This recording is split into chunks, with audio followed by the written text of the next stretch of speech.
terms of advertising dollars, are you seeing a shift of, moving dollars from traditional media, TV, print, to digital, or has that not been your experience? What's your strategy?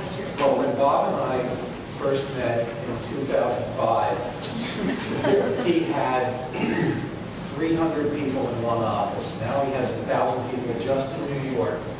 And he was going through the list of cities around the world where he's built his business. So believe me, digital's the place to be.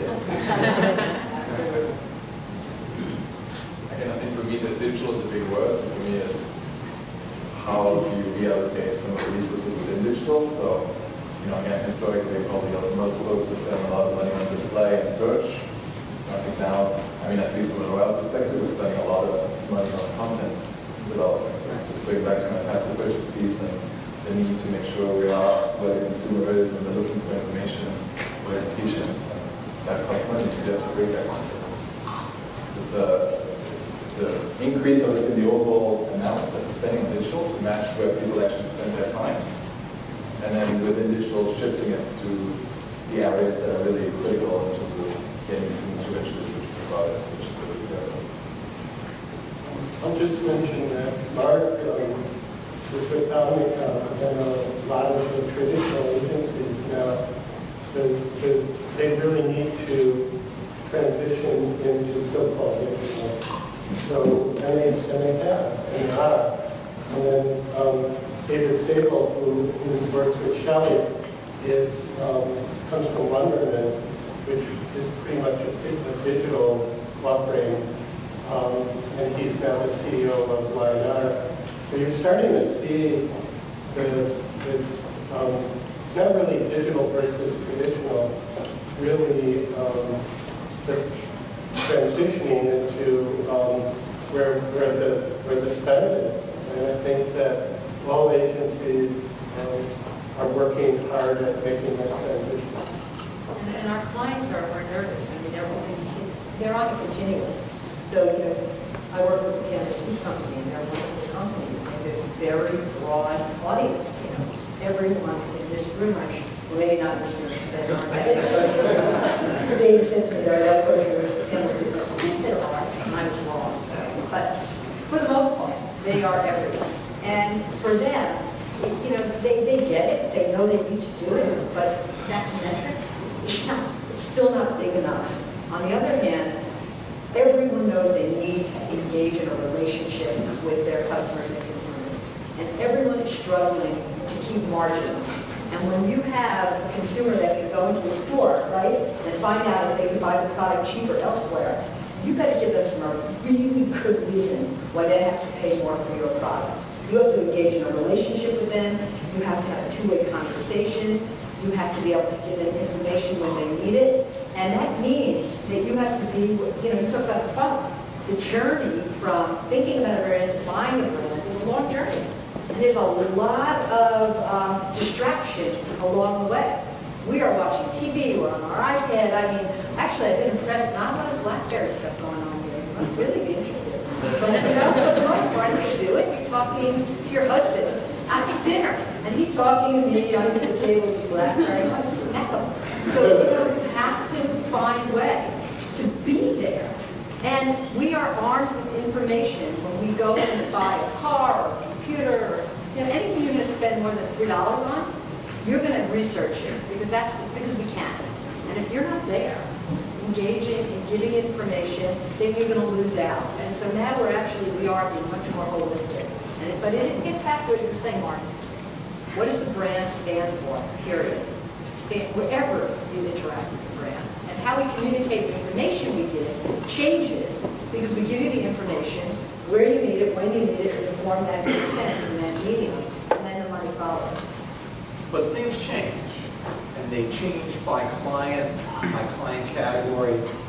HBO, for example, has been a video client for 23 years. Up until about 4.5, 5 years ago, 99% of the spending from HBO went into television. Now 99% is spent online. 99, it's all digital. All digital. maybe we run, like, 2 print ads a year. So, it depends. And if you have brands like Walmart, where they do a lot of business with digital, but on television really works extremely well. And then L'Oreal, you guys are out shooting all over the world. It works really well. So it's really a question of the balance. Because there wasn't so-called digital there before, obviously there's more money going into digital, and clients are not spending more. So they're just distributing. Reallocating. A lot of the folks in the audience are looking into breaking into advertising and more jobs do all. So in terms of giving advice, what are some of the qualities that you look for in new hires? Mark?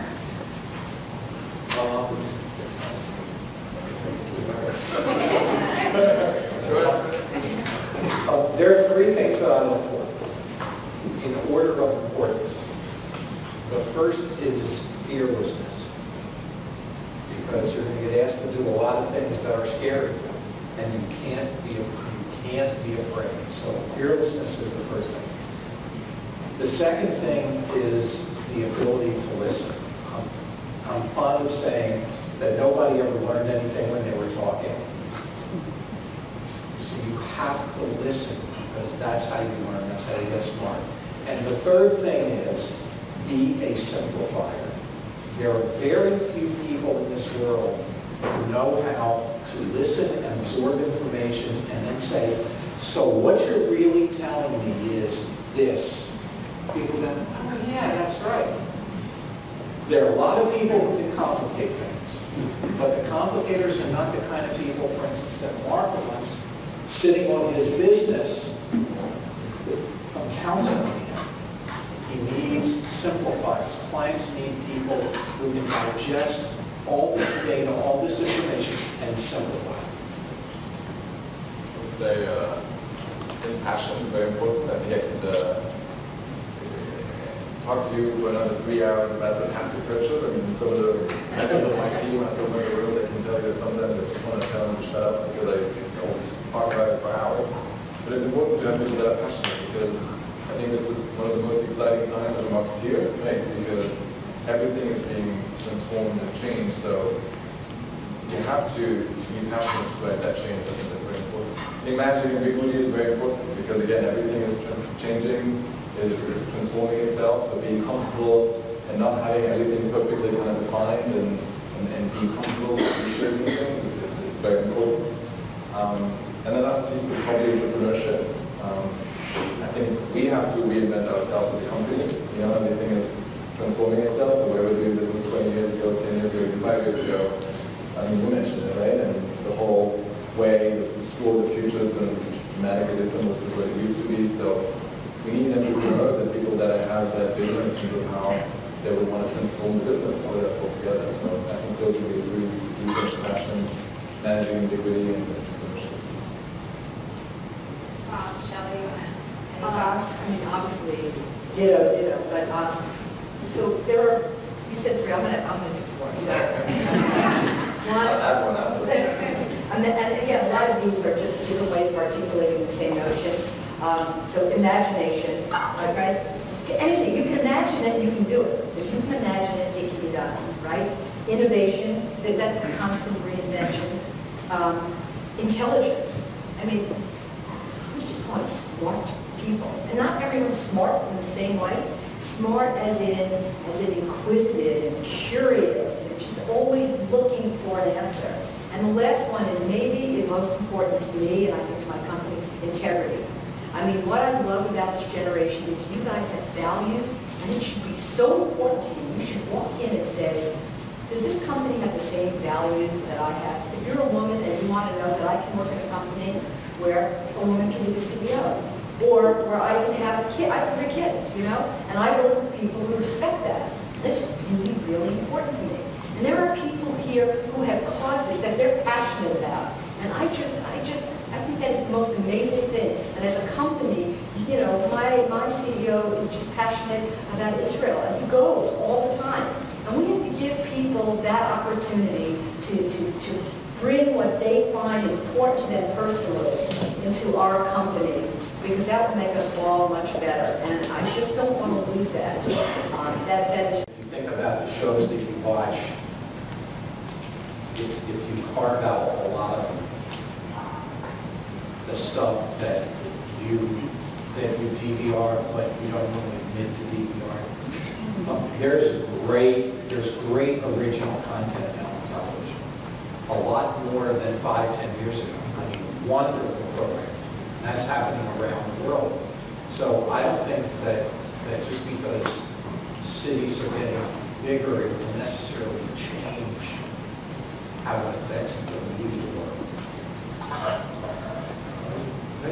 We administer covers a client, and we're working on things very specifically based around cities because the shopping habits of people are changing so dramatically, and I think that the way that they can interact with people right at the point of purchase or recommend is very big thing. Just really innovative concierge services that are meaningful based on GPS, and I think you have a much better chance of doing those types of programs in a city than outside. And I think that there's real focus now on many aspects around transportation and just general information of what's going on, because so many things happening, for instance, in New York. I think the media channel now is more moving from the third screen, although I do believe there's better television, to the third screen, which was your mobile phone, becoming your first screen. And it doesn't eliminate the getting television on your cell phone, which people always thought would not work, but it works if you're interested in the program, particularly live sporting events. You'd be glad to watch it. You could watch it when you're on the move. And there's so many things happening now about cell phones that I think that is the screen of choice for people, particularly in cities. And the Google wallet is just tapping on things, and you can interact with them. And the media that's available now on your cell phone could give you a buffer while you're walking past a certain location. It wouldn't matter so much in the country, but in the city, again, all these things being integrated is going to be a big change. If I could just add, Steve, to what you said, another area that's been growing, and I think it's a result of that, is shopper marketing. It's definitely something that we're bringing into our clients, incorporating into our teams, and understanding that in an urban environment, there's going to be far less choice, and that the shopper is going to be in and out in 10 minutes. So how do you capture that moment of choice into something that's going to close the sale? And I think activating ideas closer to the point of purchase is something that we talk about a lot. And we have an ambition at the White House, which is to double the reach that we have on a global basis. Today we're reaching 1 billion consumers, in 10 years from now we want to reach 2 billion consumers, which pretty much means we want to double the reach from a consumer perspective, which is pretty transformative to what it means in terms of how we do business. So we've identified specific battlefield, be it at the demographic level, be it at the category level, and also we're looking at the geographic level. And actually, it was fun when we asked the question because we've identified the top 500 countries, cities that will count for us in the next 10 years. And for me, media will be a key, at least from the US perspective, will be a key kind of tool that will enable me to win in those important cities. And digital is a fantastic tool for us to help us go even more granular to know what those media have to look like to win in those important cities in the future. I'm curious what the agency's commitment is to actually planting your own seeds and growing your own flowers. Meaning making your own garden of talent when you have all of these opportunities for people What's the commitment to training? So I just have to, jump in, obviously, because that is a passion. We have a new CEO, disabled, and it's all about that. We went back and looked at what made us great back in the day, because we spent a lot of money growing our own, training our people, taking it seriously.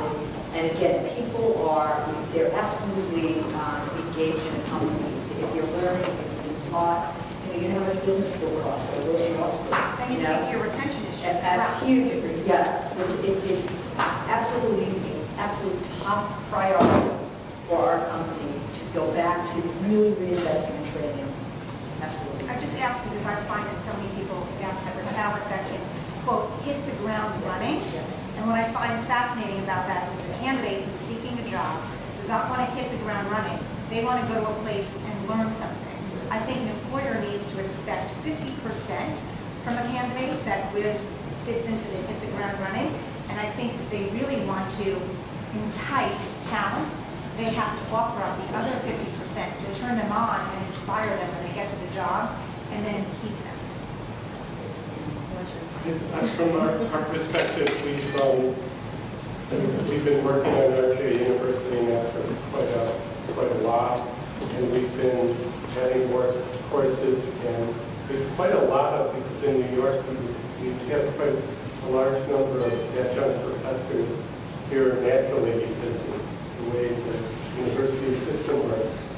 And I think you're right. I think it's the number one thing that we do for retention.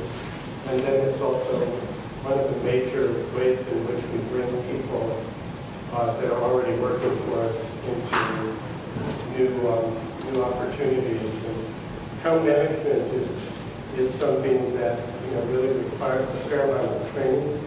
And we start with students that come out of a lot of the programs.